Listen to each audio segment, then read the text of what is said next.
नमस्कार स्टूडेंट्स, कैसे हो सभी? I hope you all are fine. आज इस वीडियो में डिस्कस करने जा रहा हूं adjoint and its property. Adjoint क्या होता है, उसकी प्रॉपर्टीज किस तरीके से हम हैंडल कर सकते हैं, किस तरीके से एडजॉइंट को 2x2 और 3x3 के लिए हम शॉर्टकट में यूज कर सकते हैं। डिस्कशन करते हैं इन सब चीजों के बारे में। Welcome to Gate Smashers. मेरा नाम है अंकित रोड़ा। शुरू करते हैं। सबसे पहली बात कि एडजॉइंट यहाँ पे क्या कहता है। एडजॉइंट कहता है कि अगर आपको किसी भी मैट्रिक्स का एडजॉइंट निकाल करके दिखाना है, आप कुछ भी मत करो, जस्ट उसके कोफैक्टर निकालो एंड देन उसका ट्रांसपोज कर दो। ये हमारे पास एडजॉइंट की कहानी है। एक एडजॉइंट किस तरीके से निकाला जाता है, उन सब चीजों के बारे में एक बार बात करते हैं। सबसे पहले मैं आपको 2x2 के एक छोटे से एग्जांपल से एक्सप्लेन कर देता हूं कि एक्चुअली में एडजॉइंट है क्या। जैसे मान लो कोई मैट्रिक्स मेरे पास ए पड़ी है जो 1 2 3 4 है। इसके बाद आप इसके शॉर्टकट के बारे में भी बात करेंगे। ये इस तरीके से कोई मैट्रिक्स है, अगर मुझे कोफैक्टर्स निकालने हैं तो 1 का कोफैक्टर क्या होगा? 4। इसका कोफैक्टर 3, बट ऑड पोजीशन है तो साइन चेंज कर दो। C21 कोफैक्टर क्या निकल के आएगा? 2। ऑड पोजीशन है, साइन चेंज कर दो, और 2 2 क्या आ जाएगा? 1। तो इस तरीके से मैंने इसके कोफैक्टर निकाले। अब कहता है कि अगर आपको इस मैट्रिक्स का एडजॉइंट निकालना है, ए मैट्रिक्स का एडजॉइंट निकालना है, ये जो कोफैक्टर से बनने वाली मैट्रिक्स है, मतलब उन्हीं की कॉरस्पॉन्डिंग पोजीशंस, जिस एलिमेंट का जो जो कोफैक्टर है हम लोग यहां पे रख देंगे, प्लेस कर दो, और बाद में क्या कर दो? इसका ट्रांसपोज। तो ये जो आंसर मेरे पास अब निकल करके आया, यानी कि 4 -3 -2 एंड 1, ये हमारे पास क्या निकल के आएगा? कोफैक्टर निकल करके आ जाएगा। तो यहाँ पे सीधी सी लाइन मैंने लिखी कि कोफैक्टर से बनने वाली मैट्रिक्स का क्या कर दो? ट्रांसपोज कर दो। छोटी छोटी फटाफट प्रॉपर्टी डिस्कस करते हैं, then will discuss about the shortcut. सबसे पहली प्रॉपर्टी कहते हैं कि अगर आप किसी भी मैट्रिक्स को उसके एडजॉइंट से मल्टीप्लाई कर दो, या फिर आइडेंटिटी मैट्रिक्स को उसी मैट्रिक्स के डिटर्मिनेंट से मल्टीप्लाई कर दो, आंसर विल रिमेन सेम। और यहां पे n किसको शो कर रहा है? n शो कर रहा है ऑर्डर ऑफ मैट्रिक्स ए। जो भी a अगर 2x2 की है तो 2x2 की आइडेंटिटी मैट्रिक्स यूज करोगे। नेक्स्ट हमारे पास है अगेन एडजॉइंट ए का डिटर्मिनेंट हमेशा इक्वल होता है मैट्रिक्स के डिटर्मिनेंट की पावर n-1।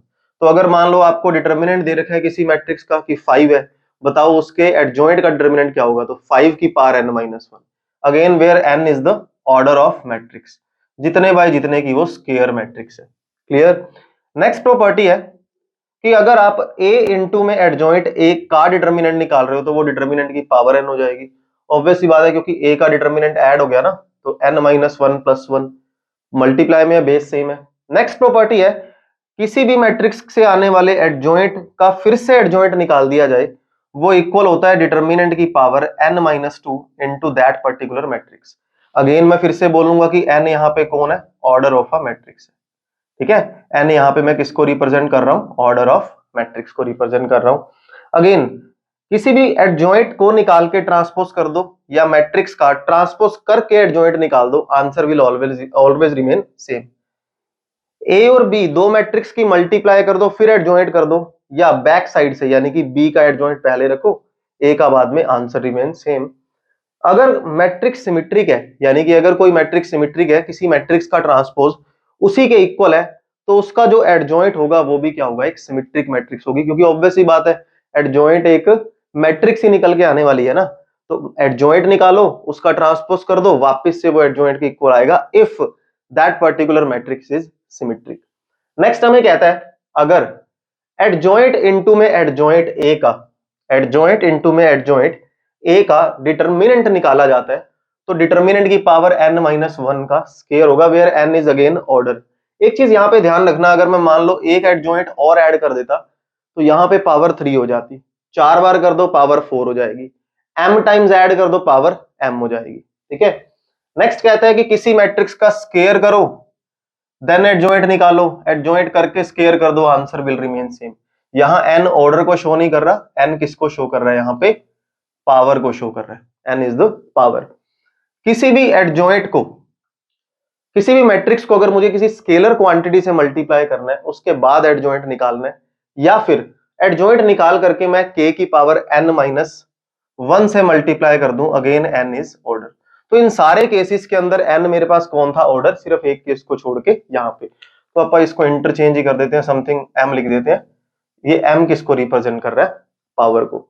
अब बात देखो करते हैं एडजॉइंट के बारे में कि एडजॉइंट निकाला किस तरीके से जाता है। 2/2 का मैंने आपके सामने एडजॉइंट निकाला। अब एक मैट्रिक्स यहां पे मैं 3/3 की यूज करता हूं, जैसे मान लो 1 2 3 4 5 1 6 7 1, कुछ इस तरीके से, है ना। इसके पहले हम क्या करते हैं, कोफैक्टर्स के बारे में बात करते हैं। तो सबसे पहला कोफैक्टर निकलेगा 1 का, यानी कि C11 होने वाला है। रो कॉलम छोड़ दो, 5 - 7 इज माइनस का 2। C12 हो जाएगा, रो छोड़ दो कॉलम छोड़ दो, 4 - 6 इज माइनस का 2, तो C11 C12। अगेन C13, रो छोड़ो कॉलम छोड़ो, 28 माइनस में 30 दैट इज माइनस का 2। तो यहां पे हमने सही लिखा ना, 1 1 का निकाल दिया हमने, 5 - 7 करेक्ट है, 1 2 का 4 - 6, तो यहां पे ऑड पोजीशन है। चलो बाद में एक बार साइन चेंज करते हैं। C22, रो छोड़ दो कॉलम, C21 सॉरी, रो छोड़ दो कॉलम छोड़ दो, 2 माइनस में 21 that is 19 with negative sign. C22, row छोड़ो कॉलम छोड़ो, 1 - 18 दैट इज माइनस का 17। C23, 23, तो रो छोड़ दो कॉलम छोड़ दो, 7 माइनस में 12 that is equal to 5 with negative sign. Again C31, row column छोड़ दो, 2 - 15 इज माइनस का 13। C32, रो छोड़ दो कॉलम छोड़ दो, 1 - 12 माइनस का 11। And C33 which is the last element, 5 minus में 8 इज इक्वल टू माइनस का 3। अभी तक हमने क्या निकाले, अभी तक हमने माइनर्स निकाले हैं। तो कोफैक्टर के लिए जहां जहां ऑड पोजीशन है साइन चेंज कर दो। 1 + 2 ऑड है, 2 + 1 ऑड है, 2 + 3 ऑड है, 3 + 2 ऑड है। तो यहां पे क्या हो गया इस तरीके से। अब कहता है कि अगर एडजॉइंट आपको निकालना है तो जो भी कोफैक्टर से बनने वाली मैट्रिक्स है, यानी कि -2 2 -2 19 -7 5 -13 11 एंड -3, इसका क्या कर दो आप, इसका ट्रांसपोज कर दो। तो ट्रांसपोज करके मेरे पास आंसर निकल करके आया -2 2 -2 19 -17 5 -13 11 एंड -3। अब क्या एग्जाम में आ जाएगा तो हम इस तरीके से लेंथी मेथड करने वाले हैं? बिल्कुल भी नहीं करेंगे। शॉर्टकट के बारे में बात करते हैं। तो ये तो सिर्फ कॉन्सेप्ट के बारे में हमने बात की। सबसे पहले उठाते हैं शॉर्टकट ऑफ 2/2 मैट्रिक्स। वो तो बिल्कुल बहुत ही ज्यादा आसान है। 2/2 की मैट्रिक्स का शॉर्टकट कहता है कि अगर मान लो कोई मैट्रिक्स दे रखी है आपको, इसी का एग्जांपल ले लेते हैं। 4 - 3 हमने मैट्रिक्स क्या ली थी, चलो कोई बात नहीं, 1 2 3 4। ये कहता है कि अगर आपको किसी मैट्रिक्स का एडजॉइंट निकालना है बाय शॉर्टकट, आप कुछ भी मत करो, आप एक काम करो, जो इसके प्रिंसिपल डायगोनल के एलिमेंट है ना, उनको इंटरचेंज कर दो। 4 ऊपर ले आओ, 1 नीचे ले आओ, और बाकी जो ये वाले एलिमेंट्स हैं इनका साइन चेंज कर दो। साइन चेंज कहने का मतलब अगर यहां नेगेटिव होता, यहां पे क्या कर देते, पॉजिटिव। तो प्रिंसिपल डायगोनल के एलिमेंट्स इंटरचेंज कर दो और बाकी बचे हुए एलिमेंट्स का क्या कर दो, साइन चेंज कर दो। यही एडजॉइंट निकल करके आएगा, चेक कर लेना, है ना। अब एक 3/3 का एग्जांपल उठाते हैं। यही मैट्रिक्स है, वेरीफाई हो जाएगा, देखते हैं। 3/3 के केस में कहता है कि आप इस एलिमेंट से शुरू करो और किस ऑर्डर में लिखना है, बस मेन आपको वो ध्यान रखना है। देखो ऑर्डर यहां पे आपके पास मेन है, ध्यान रखना, 5 7 2 5 5 7 2 5। फिर उसके बाद अगेन 1 1 3 1 1 1 3 1 4 6 1 4 4 6 1 4। तो बीच वाली कॉलम से स्टार्ट करो, फिर C3 पे आ जाओ, फिर C1 पे आ जाओ। दोबारा से ये जो पहली रो है ना, एज इट इज रिपीट कर दो, 5 7 2 5। बस निकल गया एडजॉइंट। यही एडजॉइंट का आंसर है। देखो कैसे, अगर अब मुझे एडजॉइंट के बारे में बात करनी है तो मैं क्या करूंगा, सिर्फ और सिर्फ क्रॉस मल्टीप्लाई, इसके अलावा कुछ भी नहीं।